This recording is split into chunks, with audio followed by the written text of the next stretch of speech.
Salut à tous, bienvenue sur la chaîne du Vapologue. On se retrouve aujourd'hui pour une nouvelle vidéo revue liquide encore une fois, revue liquide numéro 35.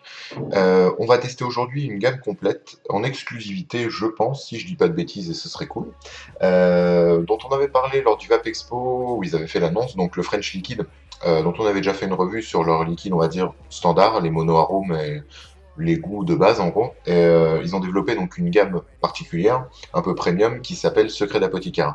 Et aujourd'hui, on va avoir la chance de pouvoir tester les 5, et c'est ce qu'on va faire, on va décrire un petit peu, présenter. J'ai reçu vraiment le packaging, franchement super complet. On a toutes les descriptions, toutes les infos, donc ça va être très très bien. Avant tout, je les remercie. Vous aurez comme d'habitude ici toutes les informations des liquides, des informations de contact, tout ce qui peut nous intéresser. On va sans plus attendre commencer. Donc ce qu'on fait d'abord, on présente le format du liquide, les prix, les informations, ensuite le matos, et puis on va tester les 5 liquides. Donc au niveau du format, on va se retrouver ici avec un produit qui sera un peu version quali premium. Est-ce que je suis en mise au point automatique? On va voir ça. Ah ouais. Donc ici par exemple le souffle du dragon. On a une boîte carton dans l'esprit un petit peu Five Pods, pour le citer, parce que voilà, c'est eux qui ont un peu implémenté ça. Super quali, pas de souci là-dessus. Donc toutes les informations, par exemple ici, je suis en 6 mg. Alors c'est des flacons de 17 ml. Allez savoir pourquoi, je ne sais pas, c'est un choix de leur part. Au niveau du prix, on va le dire tout de suite, c'est 14,90 et 17 ml, ce qui reste, à mes yeux, plutôt raisonnable et correct, après avoir selon la qualité du liquide. On a d'autres informations, tout ce qui est réglementaire et puis qui est intéressant d'avoir, donc voilà, je vous laisse regarder très simplement. Par exemple, le numéro de l'eau, la DLUO, le petit QR code qui est particulier, ils ont un système qui est unique, si je dis pas de bêtises. En gros, un système de tracking, si vous scannez ce QR code, donc à l'aide d'une appli sur votre téléphone, vous pouvez remonter directement jusqu'à la chaîne de production pour vraiment suivre en direct et suivre le process de votre produit. Donc si jamais il y a un pépin, rien qu'en scannant, on peut directement remonter au numéro de produit, dans quel magasin ça a pu être distribué, et ça permet vraiment d'avoir quelque chose de super carré, super sécuritaire, et ça je trouve que c'est une très bonne chose de fait. Ensuite, une fois qu'on ouvre, on tombe avec un flacon, donc flacon en verre avec pipette, flacon légèrement, enfin ambre rose. Pareil, toutes les informations sont reportées, on a le petit triangle, les informations sur la nicotine. Donc à savoir que la nicotine, ces liquides sont disponibles en 0, 6 ou 18 ou 12 mg. Pour ce qui est du taux de PGVG, ils sont partis sur du 50-50, donc ça reste assez standard maintenant. C'est selon moi un très bon ratio, et puis on va tester ça tout de suite. Je vous présente vite fait le matos, ensuite on fait la liste des 5 liquides, et on présentera après un liquide après l'autre. Donc pour le matos, ça va être très simple. Je suis ici avec l'IPv2, je serai à 12 watts sur le Veritas avec un microcoil coton, tout simplement placé à 0,9 ohm. Plus compliqué. On va commencer tout de suite donc avec celui qui est sorti, tout simplement, le souffle du dragon. Je prépare ça, je prépare la fiche et on en discute. A tout de suite. Alors, souffle du dragon. J'ai oublié juste de préciser, c'est bien bouchon pipette avec une sécurité enfant. Au cas où, c'est un petit détail. J'ai la description, qui est en français et en anglais, on va la lire en français, ça peut être cool. Une sélection de fruits rouges avec le cassis en note de tête vient contraster une menthe fraîche harmonieusement dosée. La rencontre de la glace et du feu vous laissera une sensation intense et inoubliable en bouche. Donc, en très gros, je vais le résumer, ce sera un mélange de fruits rouges mentholés dont la note de tête sera le cassis. Sans plus attendre, on va tester ça tout de suite, c'est parti. En termes de hit et de vapeur, le hit est suffisamment costaud, notamment avec la petite partie légèrement mentholée. Je pense que ce ne sera pas dans un dripper que ça se reproduira le mieux, que ça se goûtera le mieux, parce que justement le dripper a tendance à vachement exacerber les saveurs et puis la puissance des menthols et des autres choses, donc ce sera peut-être pas le mieux. On le sent assez bien. Pour du 6 mg, c'est très bien, rien à dire. Ceux qui vapent très fort en 12, je pense que vous serez largement satisfait. En termes de vapeur, 50-50, c'est pas étonnant. Production de vapeur, c'est impeccable. C'est moi ce qui me plaît. On n'est pas dans du trop lourd, trop gras. Pour du all-day, ça passe très très bien. En termes de goût, alors le menthol, on le retrouvera direct, il n'y a pas de souci. C'est une menthe qui est pas trop prononcée. On va dire que dans la partie menthol, il y a 20% goût menthe et le reste c'est une fraîcheur qui passe très très bien. Par-dessus ça, on aura une note de cassis très présente, très marquée, un peu confite, un peu confitureuse. qui va justement bien contraster avec le côté super frais. On a un truc très sucré et un peu chaud, bizarrement. C'est bizarre à dire, mais ça fait vraiment ça. Et le mélange de ces deux trucs fonctionne plutôt bien. On arrive à percevoir peut-être d'autres fruits rouges. Je vais essayer de regoûter tout simplement. On arrive à sentir qu'il y a normalement de la framboise. Euh, Quoi qu'il arrive, le fruit rouge dominant, ça sera le cassis. Des petites notes qui viennent par-dessus. Donc, préférez ceux qui aiment les saveurs cassis mentholées.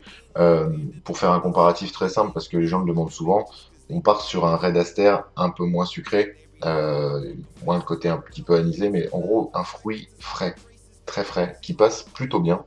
Euh, Est-ce que je peux lui donner une note ou pas de note? Non, je pense pas qu'on va donner une note, parce que là, en fait, c'est vraiment parti dans des trucs un petit peu barrés, entre guillemets, et je pense que c'est déjà une bonne chose, mais c'est tellement dans tous les sens que ça sert à rien de donner des notes, il n'y aura pas de trucs, de point central sur lequel se fier pour les notes. Donc, est-ce que je peux le conseiller? Oui, à ceux qui sont amateurs de menthol qui varient un petit peu, qui en ont marre d'avoir une menthe un peu triste, qui veulent des fruits par-dessus, qui veulent faire des mélanges, ou pourquoi pas ceux qui veulent un fruit et rafraîchissant. Après, c'est peut-être pas la meilleure saison, mais ça peut passer. On va continuer avec le liquide suivant que je viens de choper dans la liste, qui s'appelle la potion des 4 voleurs. Je fais mon nettoyage, on se retrouve tout de suite. Alors, la potion des 4 voleurs. Petite description. Un liquide tout en puissance, à la signature bien singulière. Des notes de tabac affirmées et délicatement mielées, associées à des notes de banane des îles, donnent de la rondeur à cette création. Encore quelques ingrédients secrets, mais les 4 voleurs ont emporté la formule. Donc en gros, ouais, en très gros, un tabac banane. On va voir ce que ça donne tout de suite.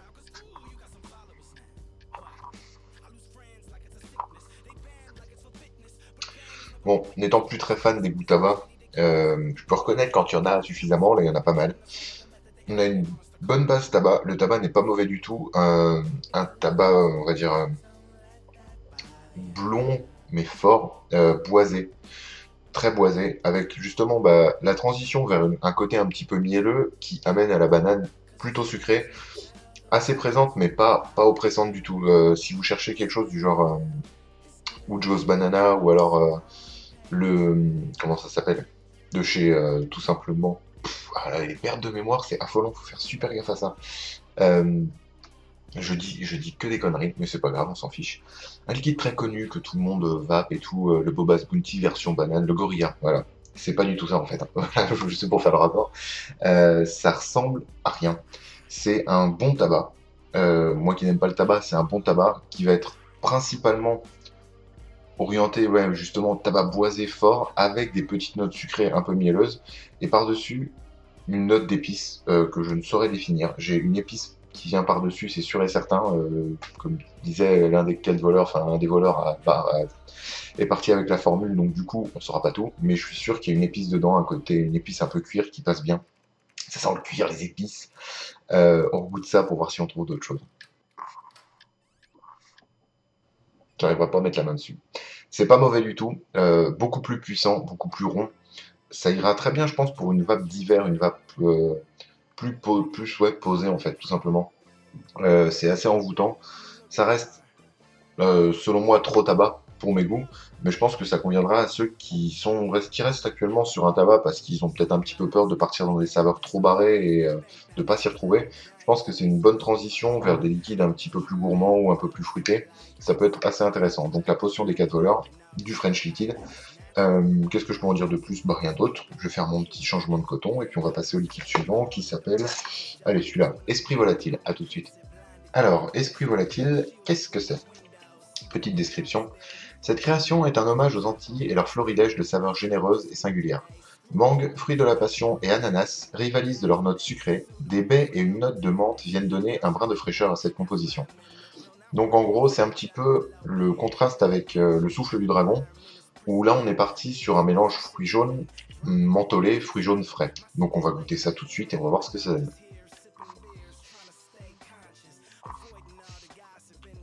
C'est particulier.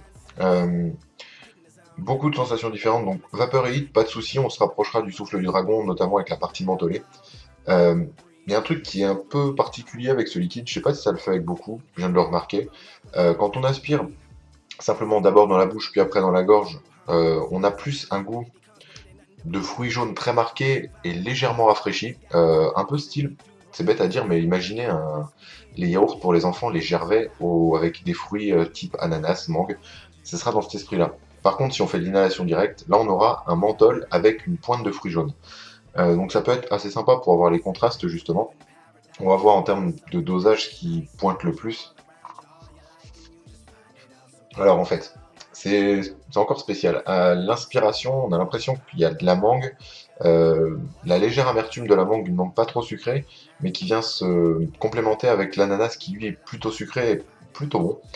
Et par contre, à l'expiration, c'est le fruit de la passion qui va rester principalement, du moins pour moi, et ça fait un mélange sympa. Je m'attendais pas à ce qu'un mélange de fruits jaunes mentholés puisse fonctionner, mais là c'est le cas. On aura malgré tout moins de menthol qu'avec le souffle du dragon, ce sera quelque chose d'un petit peu moins fort, qui passera peut-être un peu mieux pour ceux qui veulent un fruité légèrement mentholé, qui conviendra peut-être moins à ceux qui veulent un menthol fruité, parce que là on est plus sur du fruité que sur du menthol. Ça fait beaucoup de mots fruits et menthol, mais c'est pas très grave. Qu'est-ce que je peux en dire de plus? Je peux le conseiller, oui, pour ceux qui aiment justement, les menthols fruités, ou les fruits mentholés. Ça pourra leur intéresser, ça pourrait les intéresser, pardon, d'avoir une petite variante qui est un petit peu sympa, un petit peu exotique. Je pense que ça, c'est une bonne création qui a été un petit peu plus peaufinée que les autres, peut-être pas, mais qui a été plus recherchée. On a essayé de sortir un petit peu des sentiers battus, donc c'est bien. Qu'est-ce que je vais dire? Je pose ça là. On va continuer avec l'avant-dernier qui tombe devant moi, le filtre précieux. Je fais mon nettoyage, on se retrouve après. Filtre précieux. Description. Ce e-liquide à la fois gourmand et fruité est composé de matières premières nobles.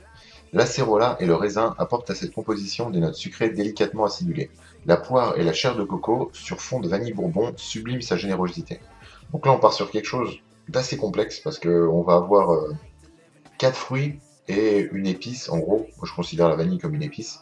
Donc, va falloir essayer de retrouver tout ça. Donc, l'acérola et raisin, on va trouver vers quelque chose de ouais, sucré, un peu acide, parce que l'acérola, c'est quand même relativement acide. Et par-dessus ça, coco assez rond et poire, normalement, c'est super. Enfin, c'est juteux, très sucré. Donc, ça va faire un contraste assez particulier.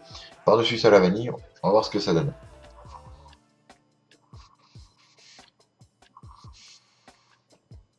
Alors, de ce que moi je ressens, j'ai principalement la coco, parce que c'est relativement fort, j'adore ce parfum et j'arrive à le reconnaître facilement, même si c'est pas très compliqué de reconnaître de la coco. Euh, Très très bonne noix de coco. On sent la vanille qui se complémente avec, parce que quoi qu'il arrive, c'est deux saveurs qui tournent bien ensemble. À mes yeux, c'est deux saveurs qui tournent super bien ensemble, et là, ça se mélange vraiment bien. Le côté poire, personnellement, je l'ai pas vraiment ressenti, j'arrive pas à trouver la poire plus que ça. En fait, les trois autres saveurs, poire, acérola, on arrive à le remarquer un petit peu parce que c'est un fruit qu'on ne goûte pas souvent, une baie qu'on ne goûte pas très souvent. On arrive à reconnaître l'odeur, comme ce soit que, enfin, dans les ricolas par exemple, il y en a certains à l'acérola, on arrive à reconnaître en goûtant ça.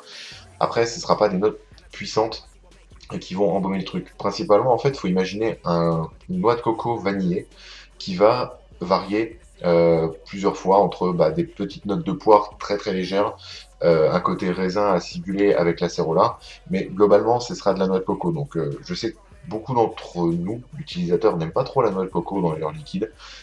Beaucoup l'adorent, donc en fonction de ça, je pense qu'il faut plus baser votre choix de liquide par rapport au coco pour ce liquide-là. Ce sera quelque chose d'assez particulier. Pour ma part, je pourrais pas l'avoir en lait parce que c'est assez complexe et en fait ça brouille tellement l'esprit que on commence à avoir de la coco, un truc vanillé et après ça part un peu et on n'est pas forcément capté. Pour ma part, j'ai pas été super attiré par ce liquide. Bon, en même temps, voilà, sur 5, si je les aime les 5, c'est qu'il y a un pépin quoi. Pour l'instant, celui-ci m'a le moins convaincu de la gamme. Là, vous allez vous dire, mais pourquoi ça? T'as pas goûté le dernier? Le dernier, je le garde en dernier, pas pour rien. Il s'appelle le sirop philosophique et on va en parler parce que, POH mais alors, double POH. Je fais mon nettoyage, on se retrouve tout de suite après. Sirop philosophique, cinquième et dernier liquide de la gamme Secret d'apothicaire. Petite description. Une base de tabac ambré subtilement poudrée par des notes de cannelle et de fèves de cacao. Des notes légères et pétillantes sont apportées par des fruits rouges comme la cerise, la myrtille. Un liquide à forte personnalité, complexe et équilibré. Alors, j'ai eu la chance de tester ce liquide à 3 reprises. Une fois lors de la visite de l'usine Lips France dans la vidéo Le French Liquid. Une seconde fois au Vapexpo Là, en leur goûtant en version plus finalisée, on va dire, il m'avait filé une bouteille, mais je l'avais défoncée. Clairement, elle avait pas eu le temps de dire bonjour, quoi. Et celle-là, bah, il va lui arriver la même chose, parce que je me suis retenu jusqu'à la vidéo pour pouvoir la savourer après. Donc, tout de suite après ça, ça va passer dans un tank et je vais m'éclater avec. On goûte ça tout de suite. Donc, sirop philosophique, secret d'apothicaire.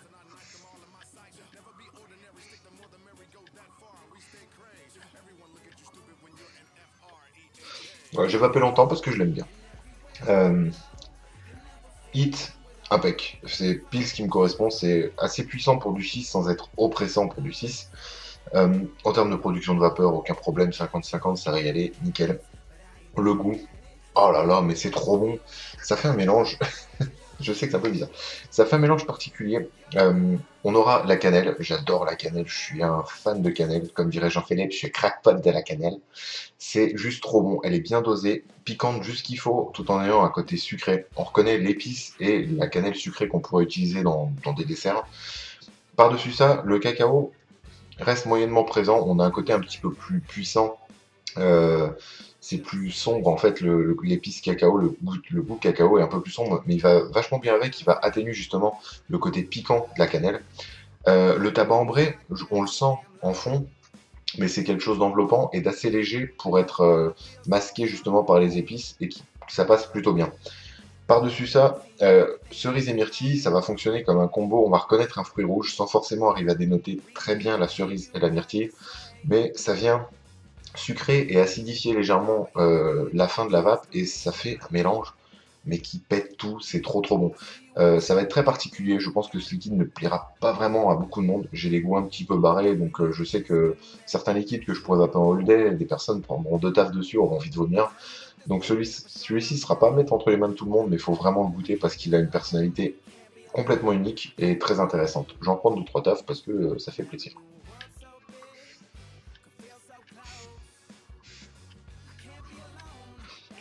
Et voilà, c'est terminé pour ces 5 liquides, donc du French Liquid. Est-ce que je vais faire un classement? Ça va être encore, quoi qu'il arrive, personnel, pas objectif pour un sou. Mais on va quand même faire ce classement. Je vais me resservir des petites cartes que j'ai bien pris soin de ranger tout au fond de la boîte, évidemment, sinon c'est pas drôle. On va se servir des cartes pour faire le classement. Donc, dans l'ordre, personne ne sera étonné que le sirop philosophique prenne la première place. Suivi ensuite par